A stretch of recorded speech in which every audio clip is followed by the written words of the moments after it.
अस्सलामुअलैकुम viewers, welcome to Sultana yummy food secrets. Allah ताला आप सब पर अपनी रहमतों और बरकतों का नज़ूल फरमाए। आज मैं आपके लिए बहुत ही मज़ेदार बीफ पाई की रेसिपी लेकर आई हूँ। होपफुली मेरे वीवर्स को आज की ये रेसिपी बहुत पसंद आएगी।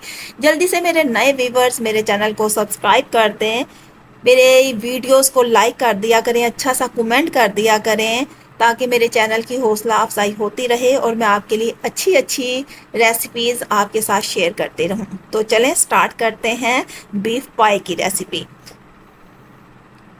तो बीफ पाई की रेसिपी बनाने के लिए जनाब मैंने ले लिया है, ठीक है,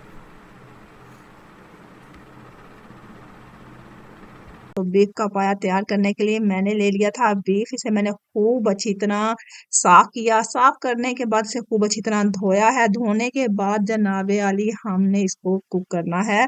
तो कुक करने के प्रेशर कुकर में हमने डाल दिया बीफ के पाए। प्याज हरी मिर्चें शामिल कर देंगे, लहसुन अदरक का पेस्ट शामिल कर देंगे, टमाटर का पेस्ट शामिल कर देंगे, सुरख मिर्च पाउडर शामिल करेंगे, हल्दी पाउडर शामिल करेंगे, हस्बे ज़रूरत नमक शामिल करेंगे, सूखा धनिया जो है वो शामिल कर देंगे। और पानी हम उतना डालना है जिसमें ये अच्छी तरह डिप हो जाए। ये देखें खूब अच्छी तरह ये डिप हो गया ना, इतना सा पानी आपने ये डालना है। यही इसका जो है ना तरीका होता है और ये इतनी क्वांटिटी हमें चाहिए होती है। प्रेशर कुकर को हम करेंगे बंद।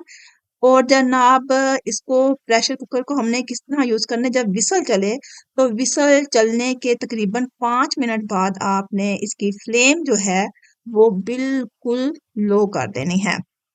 और तकरीबन तकरीबन 2 से 3 घंटे मैंने लो फ्लेम में से मैंने कुक करना है। तो ये ने जनाब हमारे पाए जो हैं 3 घंटे बाद जो है बिल्कुल तैयार हो चुके हैं। चूल्हा मैंने बंद कर दिया था, मैंने वेट किया, चूल्हा चलाया जनाब। इसमें हम जीरा पाउडर शामिल करेंगे और मिक्स मसाला शामिल करेंगे, मिक्स करेंगे और बस इसे डिश आउट कर लेंगे।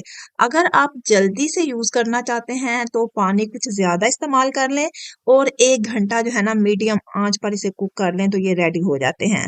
लेकिन जितना आप लो फ्लेम में पायों को तैयार करेंगे, पाए उतने ही मजेदार, उतने ही क्रीमी क्रीमी से, इतने ही डिलीशियस आपको महसूस होंगे, उतना ही इनका जायका बढ़ेगा। ये देखें बिल्कुल इनकी हड्डियां तक भी नहीं गली, हालांकि मैंने इनको बहुत ज्यादा टाइम लगाया था, लेकिन क्योंकि मैंने आंच हल्की रखी थी, पानी कम रखा था। और ये देखें बहुत ही मजेदार जो है ना हमारे पाए बनकर हुए हैं तैयार, बहुत ही रेस्टोरेंट स्टाइल में, बहुत ही डिलीशियस। मेरे अंदाज से, मेरे तरीके से पायों को बनाएं और इंजॉय करें। दुआओं में याद रखें। मिलते हैं एक अच्छी सी यूनिक सी डिसेंट सी रेसिपी के साथ। तब तक के लिए अल्लाह हाफिज।